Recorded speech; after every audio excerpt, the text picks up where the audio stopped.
Good afternoon, everyone. Welcome to our special MS education event in honor of World MS Day, which is this Sunday, May 30th. I'm Dr. Tom Parker, Executive Vice President of Clinical Programs and Chief Medical Officer at Unity Health Toronto. It's wonderful to see how many have joined us today to hear from our world-leading MS clinician scientists who are doing incredible work. Everything from groundbreaking research on how the disease progresses to new ways of caring for patients. And of course, we're excited to show you the tremendous progress we've made on the Barlow MS Centre. In fact, the center is almost complete, and we expect to see our patients in the new space by July. I feel very privileged to have been able to see this project through from its very beginnings in 2016 all the way to its opening in just a couple of months. The impact of the center's innovations on the patient experience will be profound. Our experts will deliver care for the patient's body, mind, and spirit. It's an integrated approach to care that's unique in Canada and will set a new standard of patient care.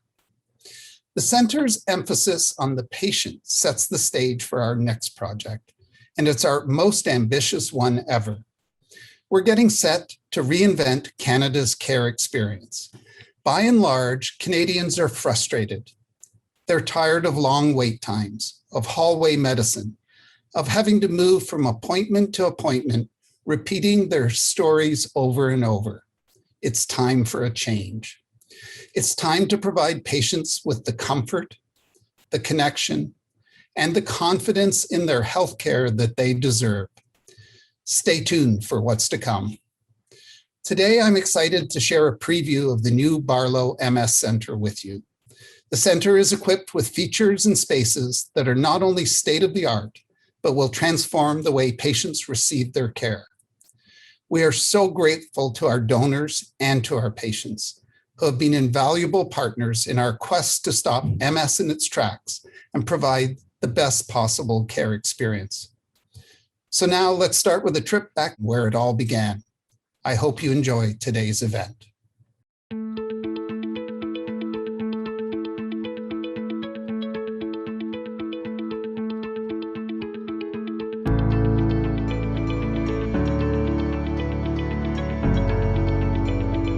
St. Michael's Hospital has been a leader in treating multiple sclerosis for 40 years.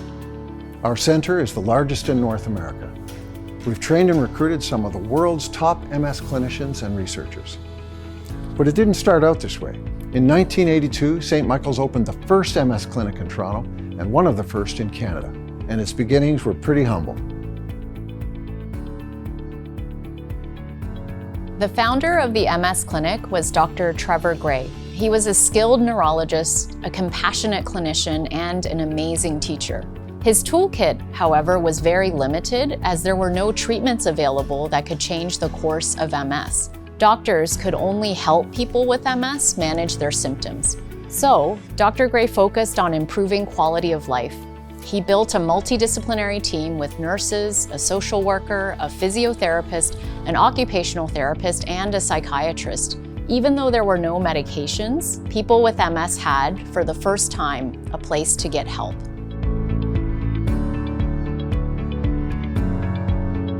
Having MS is still challenging today, but it was much harder back then. Whenever I had an attack, there were little to no options, and every time I ended up back in the hospital on IV steroids. It was very stressful, it was very frustrating. It was really scary for me and my family. It was a tough time for people with MS, but it was also a time when a lot of groundbreaking research was happening. Treatments were on their way. And because St. Michael's was caring for many people with MS, the clinic became a hub for clinical trials.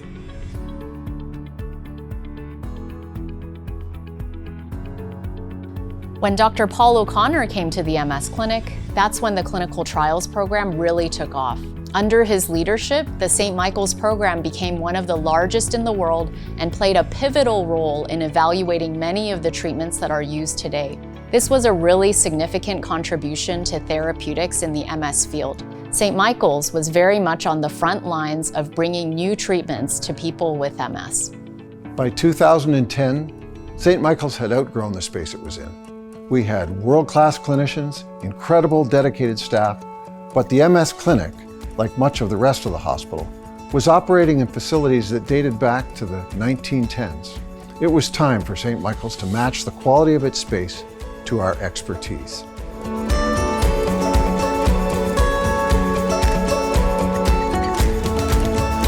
The Peter Gilligan Patient Care Tower gave us an opportunity to dream big. With 17 floors of state-of-the-art space, we could finally create a built environment that would change the patient care experience. The MS Centre was a major priority. We were incredibly fortunate that the Barford and Loves family supported MS research at St. Michael's. The goal was to become the top centre for MS research, education and care in the world, and their contributions and encouragement made it possible. The Barford and Love Endowment opened doors for us. It enabled us to pursue the top MS researchers in the world, researchers who would change the game. And our first hire was Dr. Ji-Won Oh from Johns Hopkins University.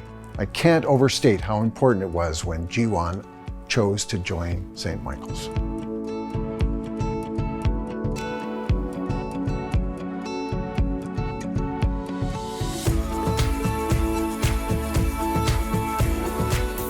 Our family and the Love family have both been profoundly affected by MS. We knew firsthand how MS care was delivered in Canada and what patients actually needed to thrive. We knew that with the right approach, we could do so much better. So we set about reimagining the delivery of care for MS patients. We wanted patients to have wraparound care that would address all of their needs in one place. No more moving from appointment to appointment. And just as importantly, we wanted St. Michael's to have the capability to find a cure and stop MS in its tracks.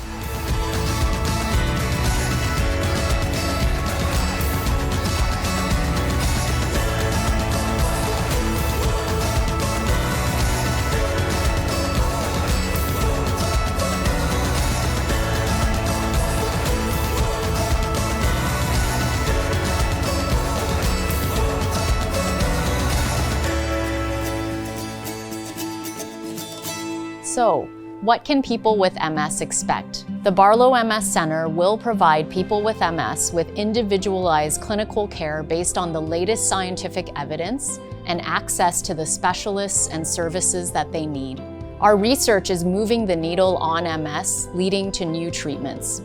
And we're training the next generation of MS experts, interdisciplinary team members, and scientists. We are also looking to work with patients as partners in clinical care, in education, and in research. It's the complete package. The Barlow MS Centre is turning out to be exactly what we had hoped. Facilities we built, the team we built, they're truly outstanding. This puts us firmly in the top 5 centers for MS research and treatment in the world. But our goal is to be the best, not the top 5, but number one. 40 years ago, the St. Michael's MS Clinic started out with an approach that was unusual for its time. It didn't just have a neurologist. It had a multidisciplinary team that addressed its patients' social and psychological needs, as well as their medical needs. Then our focus shifted to becoming one of the world's top centers for clinical trials of MS medications. And now, finally, we're bringing together all of the specialists and services that people with MS need, and expanding our research footprint well beyond clinical trials into essential fields in MS research, including advanced MRI studies, as well as basic research. As a longtime MS patient and volunteer, with my parents and family as proud donors of the Barford and Love's extraordinary vision, I truly know that I and all of the other patients and their families will be getting the absolute best care. We'll benefit from the very best clinicians and researchers in the world, all in one place, all at the Barlow MS Centre right here in Toronto. It's exactly what we need. And when we get off those elevators, it'll feel like a giant hug of caring wrapping all around us. It was almost 40 years ago that it began at St. Mike's, and now at the Barlow MS Centre, exceptional care and hope continues. My family and I are so grateful, and we are so excited. The response from our community has been tremendous. Canada has the highest incidence of MS in the world, and our incredible donors have shown that we can stop MS in its tracks. I am so excited to announce that we have reached our fundraising goal. Thank you.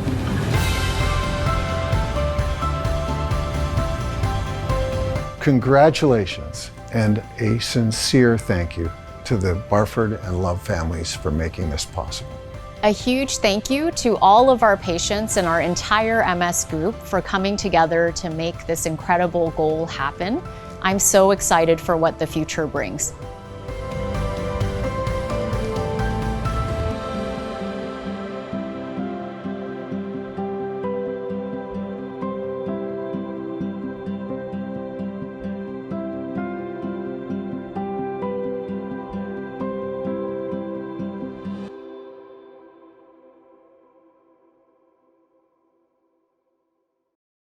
Hello and welcome to our World MS Day celebration. We are so thrilled that you can join us.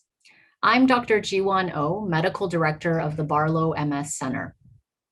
I have a few housekeeping notes to go through before we begin today's discussion. If you would like to ask one of our panelists a question, just type it into the Q&A chat box on your screen.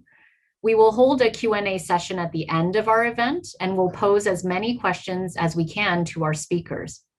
A reminder that your question and comment will be public, so please do not disclose any personal health information in the chat box. We want to be sure that everyone's privacy is protected. For those of you who submitted your questions when you registered for the event, thank you for doing so.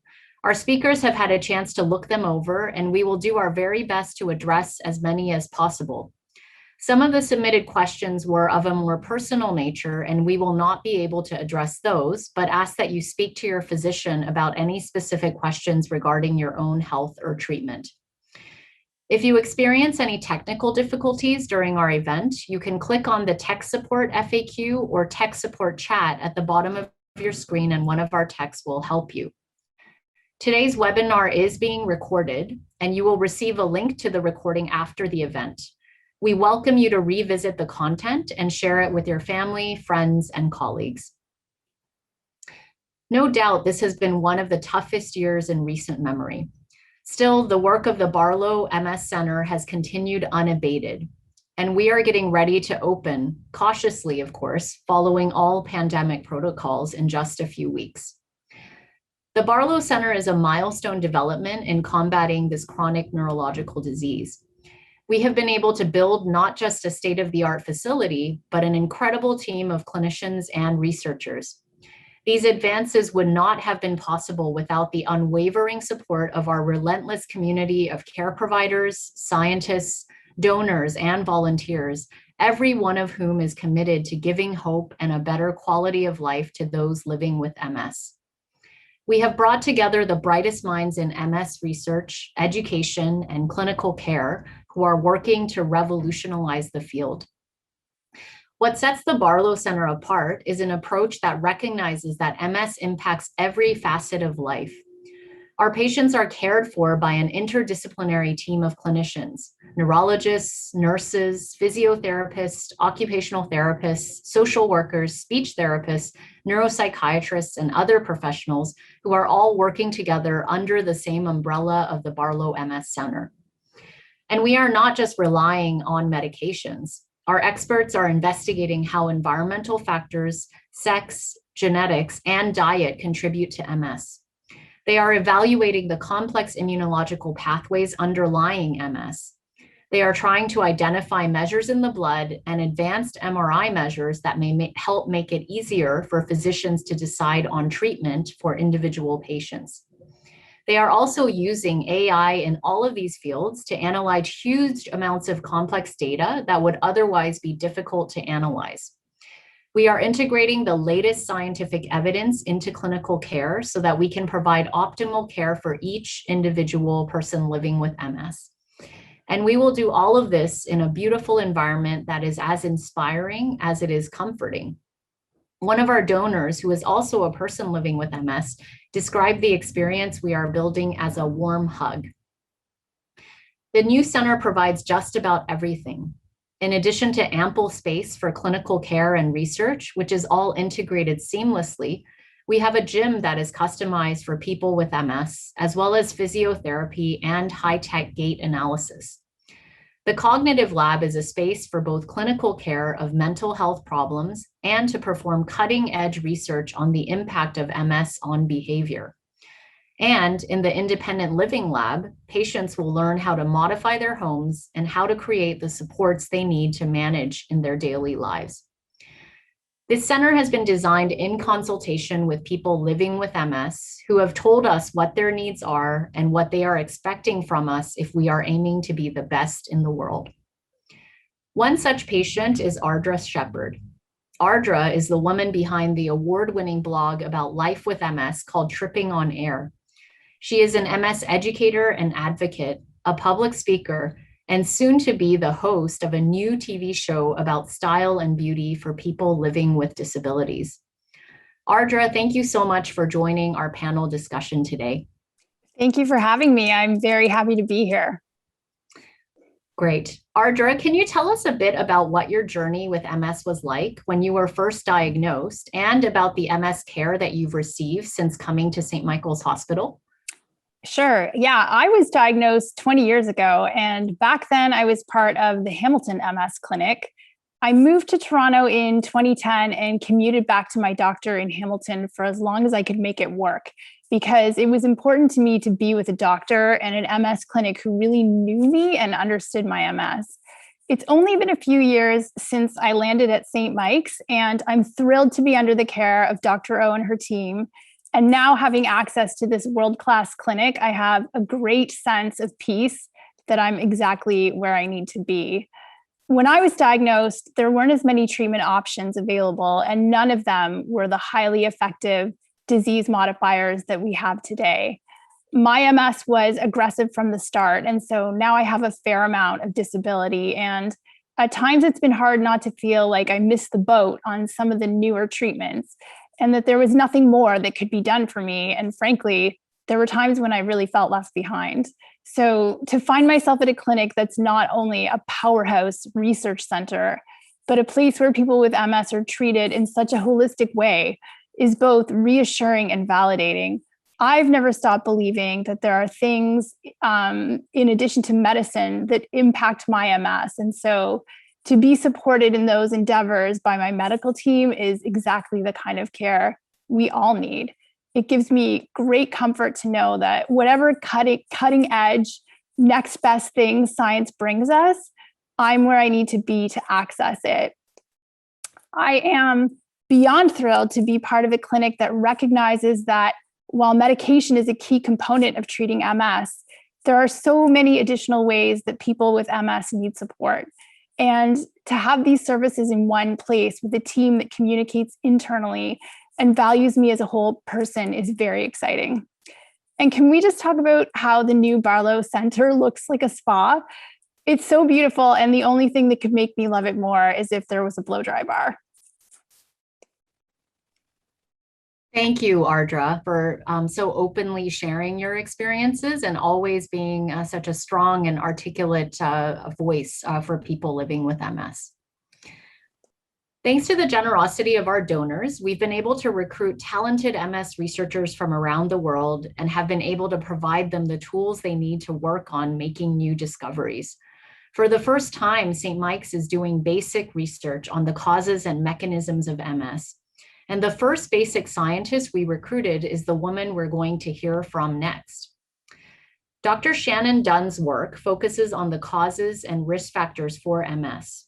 For example, she's looking at the reasons women get MS much more often than men, 3 times more often, in fact, and what sex differences can tell us about the disease and how to treat it. Dr. Dunn, welcome, and can you tell us what you've learned so far in the work that you've been doing? Sure. Thanks a lot, Juan. I'm really excited to be here. So as Juan said, MS affects women predominantly more than men, and we know that actually this sex difference is increasing, meaning the incidence of MS is going up in women more than it is men. So that tells us environmental factors such as diet, obesity, exposure to vitamin D and sunlight can be actually affecting this risk. So what we know so far, it's been a tough challenge, but people like Jiwan who follow cohorts, epidemiologists, geneticists have really been able to kind of solve part of the MS puzzle. And we now know that MS is an autoimmune disease. We know a lot about the genes, and it tells us that immune cells called T cells play a really important role in probably getting this disease started. We also know that the incidence of MS goes up after puberty. We very rarely see MS in children. So this also tells us that the sex hormone environment is really important in supporting this autoimmune process. And this is actually, it's after puberty when we see this sex difference emerge. So based on this collective evidence, my lab's been kind of trying to solve the rest of the puzzle. So what do we know so far? We know there's autoimmune T cells involved. We know sex hormones play a role in this, but otherwise it's kind of a big black box. So this is where my research comes in. And I go to the lab and I work with animal models of MS, and we have some of them that actually affect the female mice more than the male mice. We have models where the females relapse more than the males.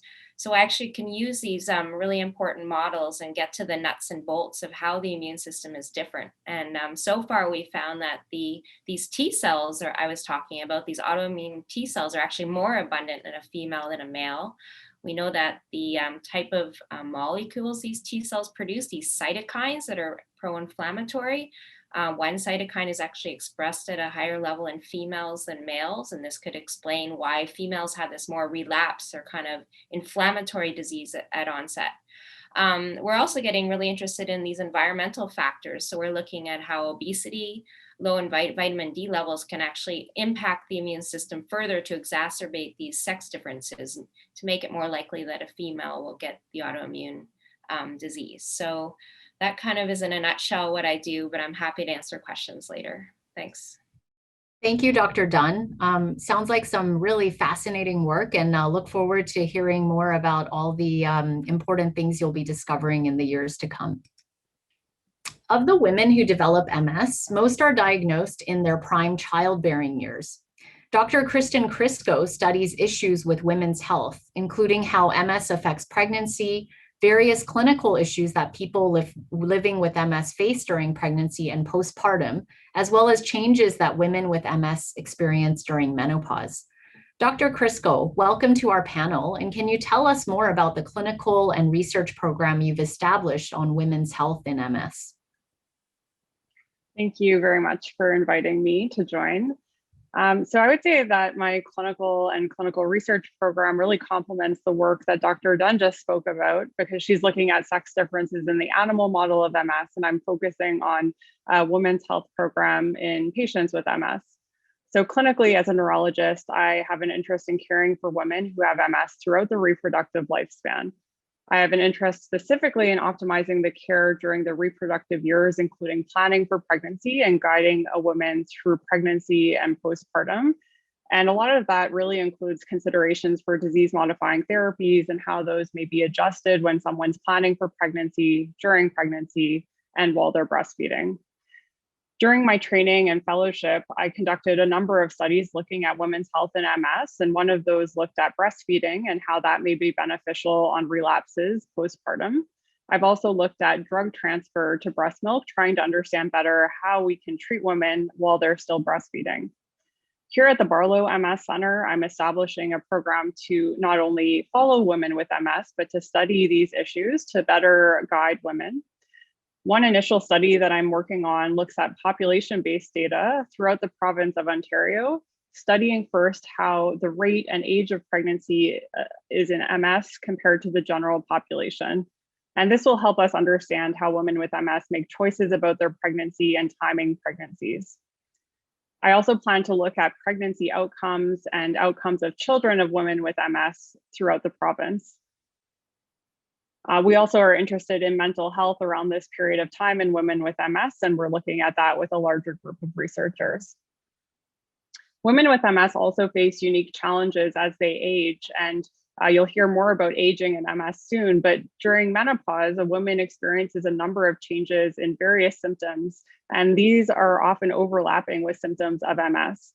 So for instance, there may be mood changes, fatigue, urinary symptoms that can occur with menopause, and it's often difficult to distinguish those from symptoms of MS. Menopause is also around the age when many women could also unfortunately transition more to a progressive phase of the disease, and disease-modifying therapies and symptom management need to be reassessed. So I aim to also provide expertise regarding that transition and caring for women through those years as well. Future studies will look at treatment of women around the pregnancy and postpartum periods, as well as around the menopausal transition, and better understanding how we might be able to target hormones to treat women and men with MS. Thank you, Dr. Crisco. As you heard, Dr. Crisco is setting up a really comprehensive clinical program and research program that addresses important issues that affect the majority of people living with MS. I'd like to move on to our next panelist, Dr. Schneider, who is not just a neurologist, but also a neuroimmunologist who is interested in understanding the complex immunological mechanisms underlying MS. And he is interested in looking at these mechanisms across the spectrum of MS, all the way from pre-symptomatic MS to aging MS patients. He is using a number of novel technologies to investigate cells and proteins in the blood. Dr. Schneider, welcome to our panel. And can you tell us a bit more about these state-of-the-art technologies you're using, what sort of studies you've already launched, and specifically what you can tell us about MS and aging? Of course, thank you very much. I'm excited to be here today to discuss our research. Sometimes people already come to us with a diagnosis of MS, like Ardra did. However, many of our patients receive their diagnosis from one of us neurologists at the Barlow MS Centre. And we know that treating MS early with disease-modifying therapies is best to get the disease under control.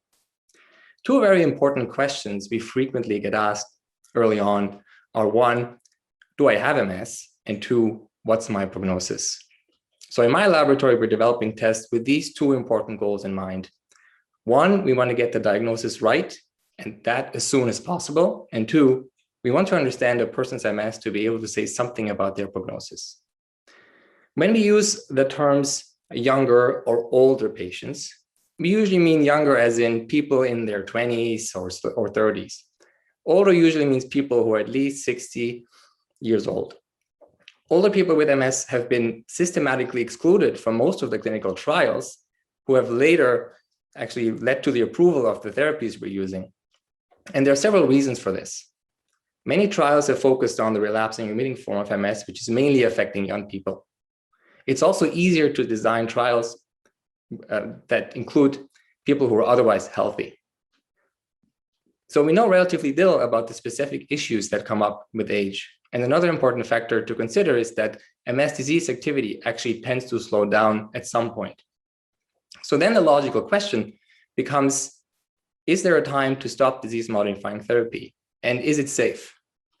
So in my laboratory, we developed tests to better understand what happens when therapies are stopped. One new test we're working on is a blood test that could be used to monitor disease activity after therapy has been stopped. That way, people who've been off therapy could be put back on therapy if necessary. So what are the exciting technologies? We're looking at two things, as Dr. Owens mentioned. First, immune cells, which are thought to be responsible for most of the damage to the brain and spinal cord in MS. And second, proteins that are floating in the spinal fluid and blood as a result of the damage that has occurred. Let's talk first about the immune cells. There are many different immune cells. Some of those are responsible for the MS lesions, and those are called the pro-inflammatory immune cells.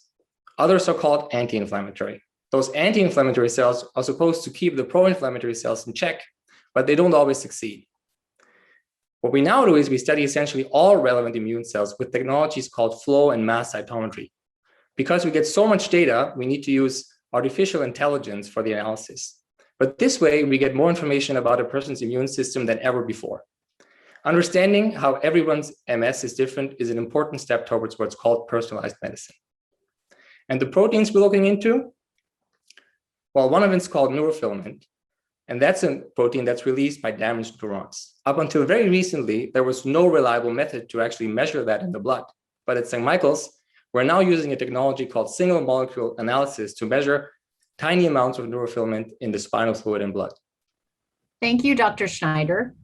So as you can hear, not only is Dr. Schneider's work focused on understanding biological mechanisms in MS, but he's hoping that some of these measures in the blood can translate into clinical solutions by helping neurologists develop prognoses and monitor how patients respond to treatment.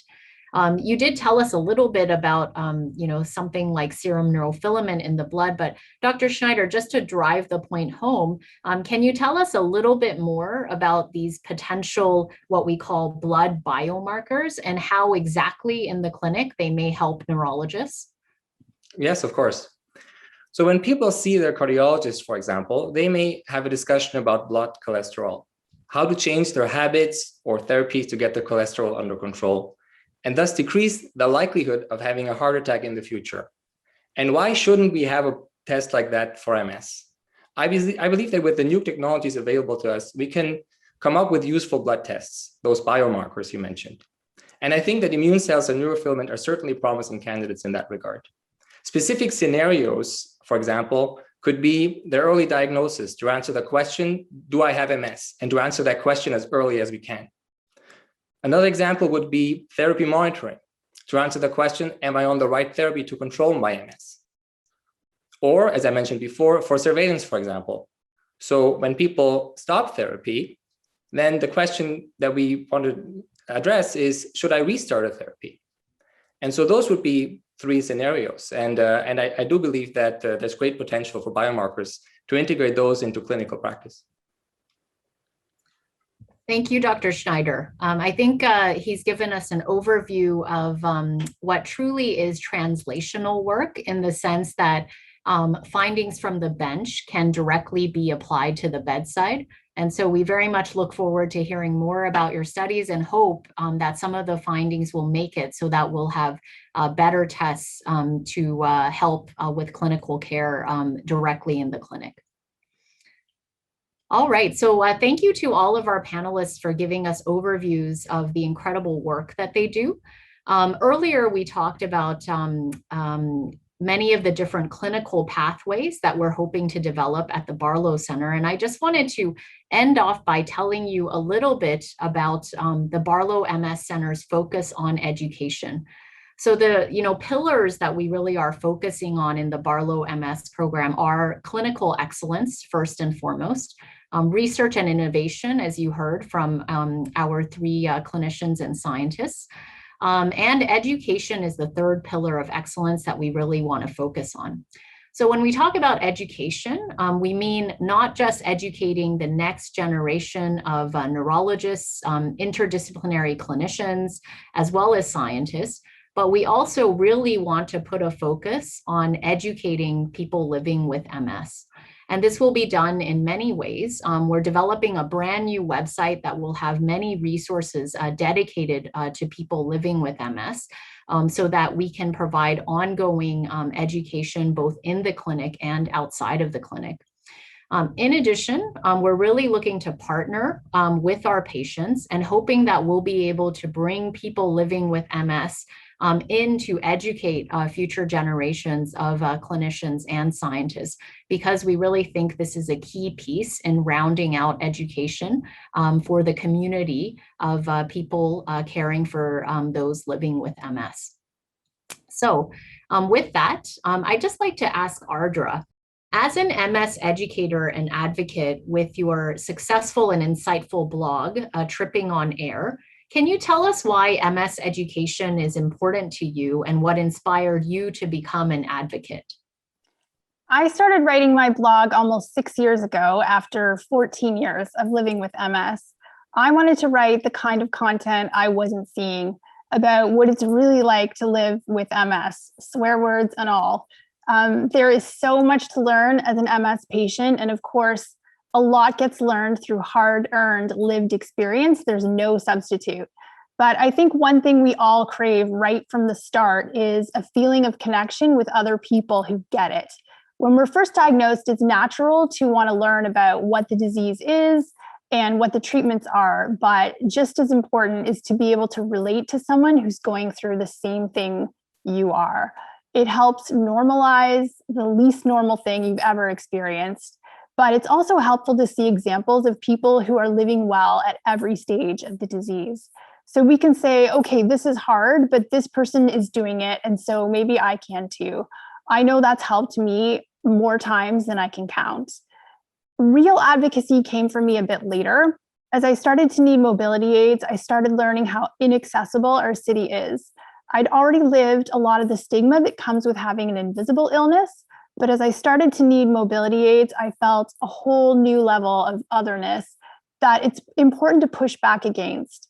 I use my platform to share my story and the things I've learned, but also to destigmatize the experience of living with MS and to contribute to the information that's out there about what it means to live with MS in a real and practical way. I spent a lot of last year developing a TV show with Shaftesbury Films that actually centers two characters with MS, because I think storytelling is one of the most powerful ways of getting people to care and of affecting meaningful change. And I'm working on a second television show that we'll actually start filming at the end of the summer. It's a lifestyle show that celebrates the fashion and beauty potential of people with disabilities. So I'll leave the research and science part of making people's lives with MS better to the brainiacs like Dr. O and the rest of the Barlow team.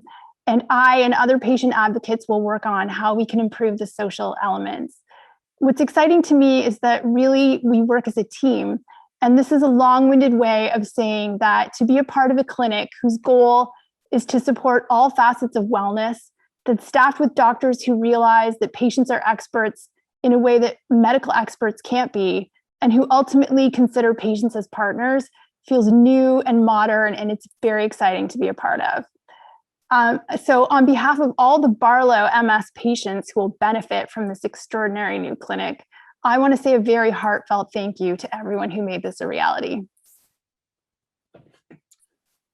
Thank you, Ardra. And also thank you to Drs. Dunn, Crisco, and Schneider for sharing with us some of the work that we're doing.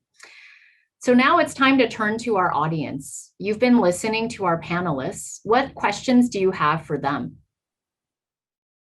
All right, so why don't we jump right into questions? But before we begin, I just wanted to thank the audience for participating so enthusiastically, and we see already many questions in the chat box, as well as questions that have been submitted beforehand.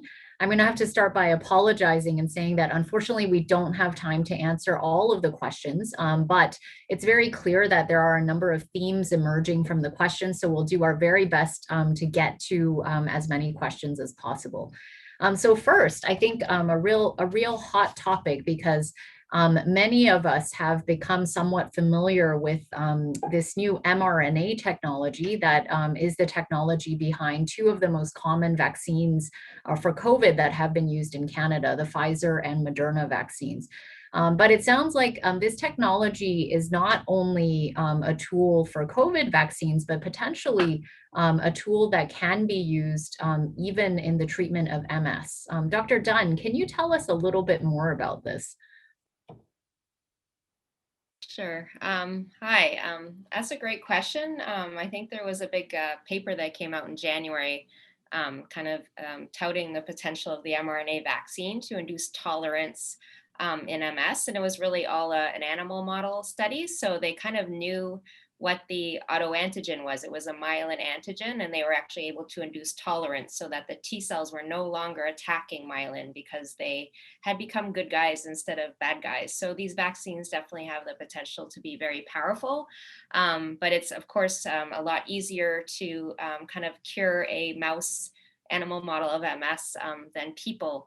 The problem is we don't really quite understand what the specific autoantigen is. So by the time we see you coming to the clinic for the first time, there's T cells that are specific against lots of different antigens. Some are damage related, just the fact that the T cells have gone to the brain and caused damage and released new antigens. So it's more of a complex problem. but I can be assured that people have been working on trying to generate a tolerogenic vaccine for more than 20 years, and they have broken through with some success. For instance, one vaccine, it's not an mRNA vaccine, but it was a DNA vaccine that they generated, where it was able to induce tolerance and shut down T cells in patients in a phase 1, phase 2 trial, and was able to decrease the number of the lesions that are indicating you're having disease activity. However, it just didn't meet the landmark in the next phase trial. So I think it is possible, and with some tweaking, when we better understand what the antigens are in the patient, these vaccines can probably be very powerful. But the big barrier is they now have to compete against the already effective therapies that we have for MS that are doing a great job decreasing relapses in some people. So in clinical trials going forward, you have to kind of compete against something that's already the standard of care and doing well. So it's very possible that some of these vaccines will be able to do that. Thank you very much, Dr. Dunn. Really fascinating work. And I think some of this mRNA work has been fueled by this pandemic that we find ourselves in. I'm just going to move on to another set of questions. We do see in the question box that a number of people are asking about, having progressive MS and what sort of treatments are going to be available. And also I'm seeing that, there have been comments about people feeling a bit frustrated about being forgotten. And I think this is, a really an area that in the field, we understand developing treatments for progressive MS and better understanding the mechanisms underlying progression in MS is, by far the greatest unmet need in the field. And because of this recognition, not just here in Canada, but internationally, international MS societies have come together to put together studies and funding opportunities to really propel this work forward. And I do think that because of all of these concerted efforts and collaborative efforts that are bringing together scientists and clinicians from really around the world, we are one step closer to addressing this unmet need. But I'm going to ask Dr. Crisco, what do you think is the most encouraging piece of information you can tell people living with progressive MS about what is on the horizon about new treatments, and specifically those that have potential remyelinating or reparative properties? Yeah, so that's the million-dollar question, I think, treating progressive MS. And so I think an encouraging thing is that we've really done well at treating relapsing MS. So by treating MS in the early stages, we might prevent or delay progression. So I think prevention is key. For those people who already are diagnosed when they have progressive MS, either secondary progressive or those who start with primary progressive, I think we've made progress in that now we have some treatments approved by Health Canada for progressive MS. These current treatments are modest in benefits, so we need to learn more about these forms of the disease. But I think it's encouraging we have something. And so for primary progressive MS, ocrelizumab was shown to delay disability progression. And then for secondary progressive MS, siponimod was recently approved, also slowing disability progression in those with recent relapses or new lesions. And I think in terms of remyelination and repair, we don't have anything really at the bedside right now, but there's lots of encouraging studies going on, including a number of studies in the US where I trained in fellowship looking at medications that may promote myelination, one of which is an antihistamine that's being studied, and also hormonal agents that are being studied to try to boost remyelination. So although we don't have treatments specifically directed at remyelination in the clinic, I think those are to come, and hopefully we'll be involved in some studies of those types of medications so that we can get you involved. Thank you, Dr. Crisco. It does sound like there's a number of encouraging new treatments that have a kind of radically different way that they may help to address, again, progression in MS, which we all understand is really one of the greatest unmet needs. I'm seeing in the chat box a number of what I consider to be more logistical questions. So just want to quickly address some of those before we move on to Dr. Schneider. So in terms of where the new Barlow Center is located, I'm not sure how many people have been downtown and been near St. Mike's recently, but really St. Mike's has undergone quite a makeover. And so there's this whole new tower called the Peter Gilligan Tower, and the Barlow MS Center will be at the top 2 floors of the Peter Gilligan Tower, so the 16th and 17th floors. So very much look forward to, after we move in, welcoming you there at your next in-person MS clinic appointment. In terms of how it's going to work, so all current patients of the current St. Michael's Hospital MS clinic will become patients of the Barlow MS Center, and it will be the main center where we accept new referrals as well. In terms of the interdisciplinary teams that we do have neuropsychiatrists as well as physiatrists who will be joining us there to physically practice at least part-time at the Barlow Center, which is a huge improvement over the current model. Many of you probably know as well, St. Mike's has recently joined Providence Health as well as St. Joseph's Health Center to form Unity Health Toronto. And so because of our link to Providence Health, we now will have much more streamlined access to many of the rehab programs and facilities available at Providence Health. So we think this will really enhance some of the clinical care pathways that we can offer to our patients. And then you've heard a lot about these new facilities. So we are increasing the interdisciplinary staff that we have at the St. Mike's Clinic. So we'll hopefully very soon have a full-time physiotherapist to join our team. And so with the help of our physiatrists, our physiotherapist, and what will become a full-time occupational therapist soon, we're hoping to use all of these facilities to provide therapy sessions for many of our patients. I do have to say, with any sort of transition, there will be, a bit of a transitional period where anybody who's moved knows it's never a smooth process. But over time, we are very hopeful that we'll continue to expand these services so that we can provide people living with MS access to the services that you need. So I'm just going to get back to some of the other questions that have come up. I see in the chat box, there's a lot of excitement about some of the research that Dr. Schneider is doing, especially with his fancy tools that he's using to look at a number of blood tests that potentially can help in MS clinical care. So one of the questions is, we are all eagerly awaiting the opportunity to add serum neurofilament to our patient investigations. When may we expect that to happen from a clinical standpoint? Yeah, so thanks for the question. We've actually just in April started running some of the blood samples that we got from people with MS from the clinic on one of our new machines. And so the current studies are focused on the early phases of a disease. And so for example, we ask essentially all patients who are going to have a spinal tap and blood draw anyway for diagnostic reasons to consider providing us with a blood sample and some spinal fluid to measure NFL.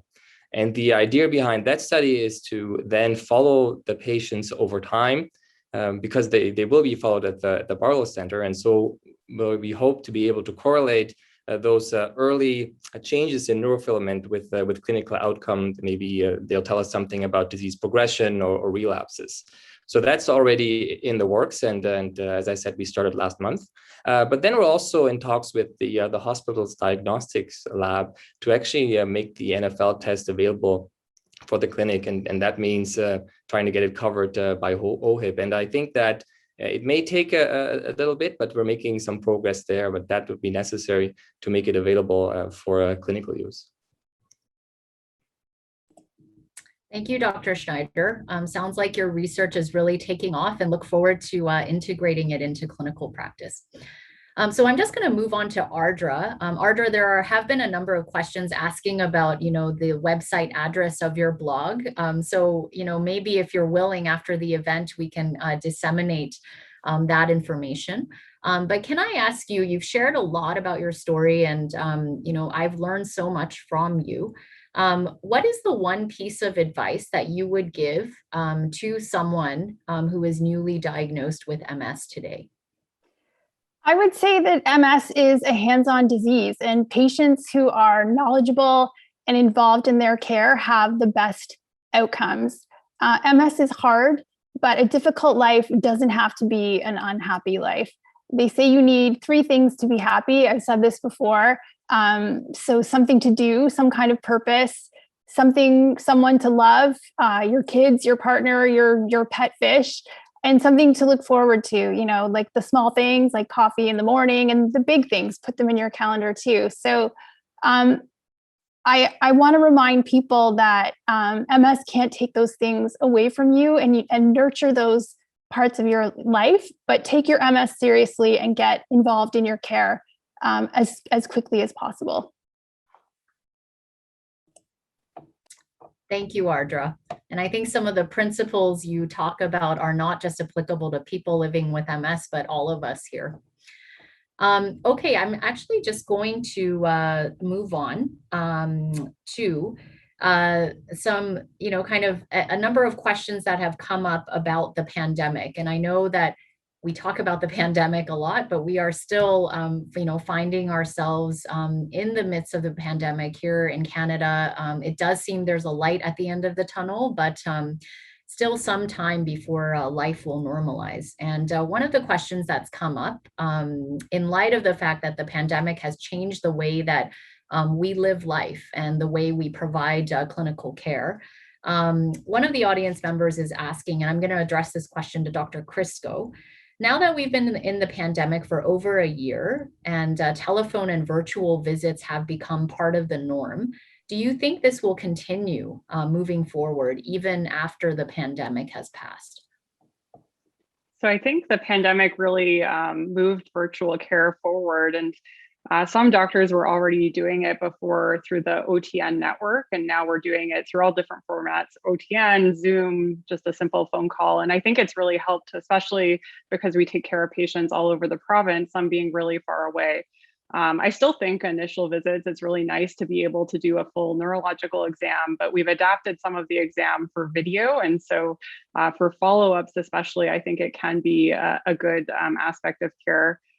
I guess in terms of how much we'll do it moving forward, part of it will depend on how much support we have for ongoing use of telemedicine through OHIP, because there are some temporary codes that we're able to use for telemedicine visits. And hopefully those will continue so that, with your own doctor, we can decide, when you need to come in person versus when we can use telemedicine.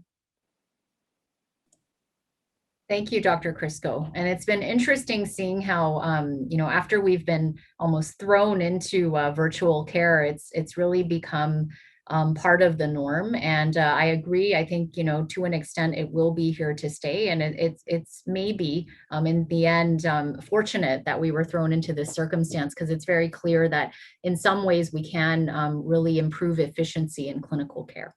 Since we're talking about COVID, just to round it out, and again, because there have been many questions about this, Dr. Schneider, there are a number of questions coming up about the COVID vaccine and people with MS.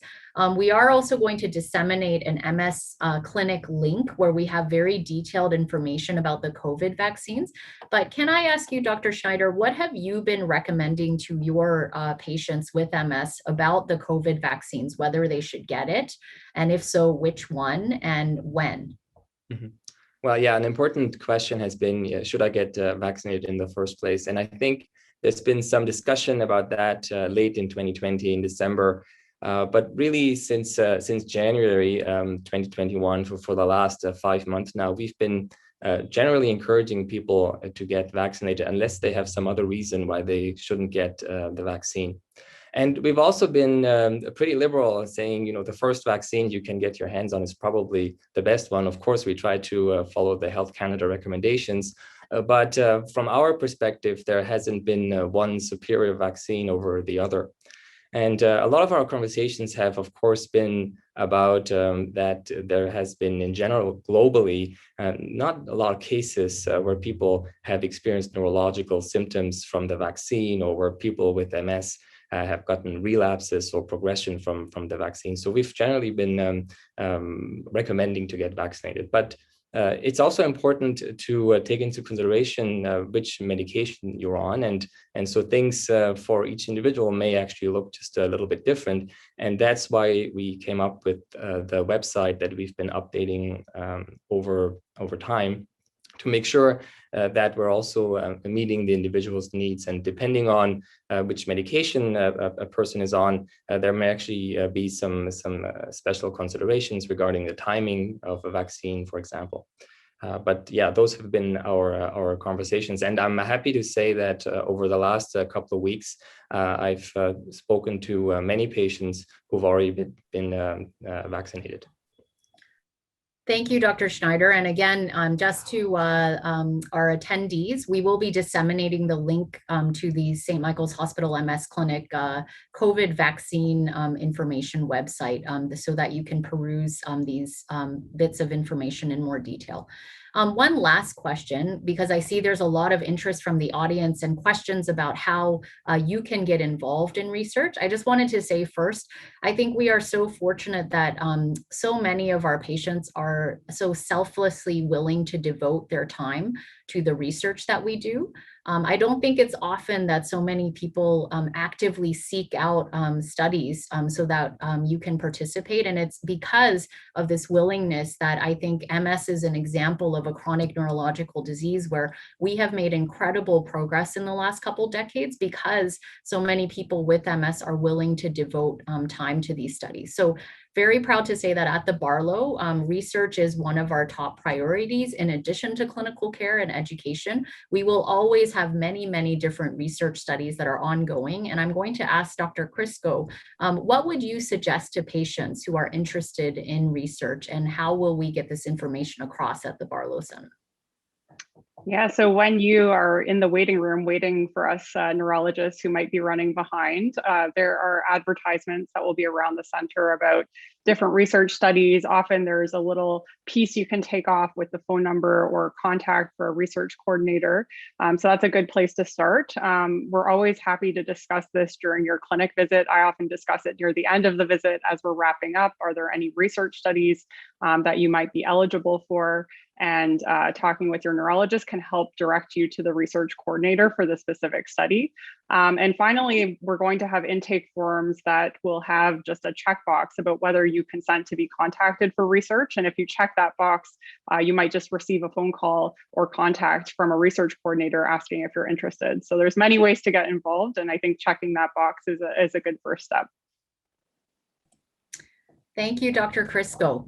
So I think that brings us to the end of our Q&A session. Again, really sorry we couldn't get to all of the questions because there have been so many interesting questions that have come up, but look forward to future events where we can continue to engage with you. Just wanted to first thank all of our panelists for sharing with us your work and taking the time to answer all of these questions. I also wanted to thank our donors for making this event possible. This was the first such patient education event, and although we had to do it in a virtual event, it was a lot of fun, and I really hope that everyone who attended got something out of our session today. I just also wanted to thank all of our attendees.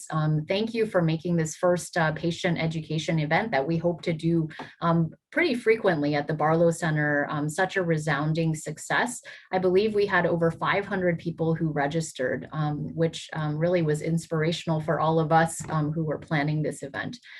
So with that, I just wanted to hand over to Dr. Tom Parker, who is our Vice President of St. Michael's Hospital, for closing remarks, and wanted to wish everybody a wonderful afternoon. So I hope you all agree there's no question about it. Our team at the Barlow Center is taking MS research, education, and care to the next level, and the impact is going to be transformational. Thank you so much to Dr. Shannon Dunn, Dr. Raphael Schneider, Dr. Kristen Crisco, and Ardra Shepard for sharing your work at the Barlow MS Center. Thanks to everyone who asked questions, and a special thanks to Dr. O for moderating, and for your inspiring leadership as we begin an exciting new chapter with the opening of the Barlow MS Centre. A huge congratulations and thanks to our relentless donors for making this dream a reality. Thanks to you, I am so pleased this evening to say that our very ambitious $42 million fundraising goal has been fully realized. But I want you to know that our work here is not finished. It's really just beginning. Making Barlow a world-leading center for MS research and care is a top priority for St. Michael's Hospital and Unity Health Toronto. And we will continue working on the center and its programs. Over the next decade, we will also embark on our campaign to reinvent the patient care experience, not just here at St. Michael's, but across the country. And the Barlow MS Centre, with its paradigm-changing model of care and steadfast commitment to engaging patients as partners in their own care, will serve as a beacon for Canada and the world. If you're interested in learning more about the Barlow MS Centre and the work of our scientists and care teams, please follow the link at the bottom of your screen. Thank you for attending our MS education event this evening, and I hope you have a great night.